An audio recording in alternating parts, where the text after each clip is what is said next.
Faut-il combattre mes envies de malbouffe? Une question qui revient souvent lors des consultations que je propose.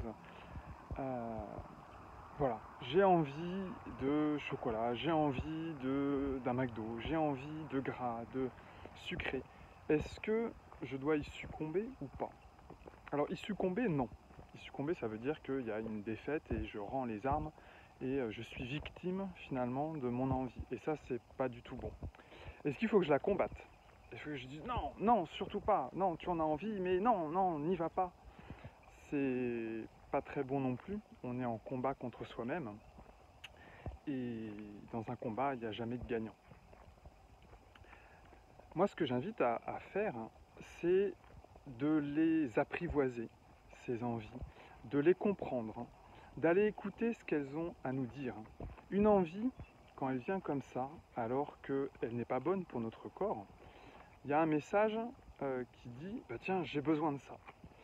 Alors que pertinemment, on sait que le corps il fait oula, non, non, non, non, non, c'est pas bon.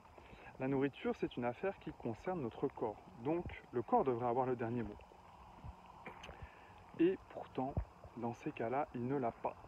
Donc, c'est qu'il y a un appel à l'intérieur de nous qui fait que on passe outre le message du principal concerné par ces envies. Et ça, c'est très intéressant. C'est-à-dire qu'il y a quelque chose qui se passe à l'intérieur de vous et qui est plus important que le bon fonctionnement de votre corps, le bien-être au niveau du corps.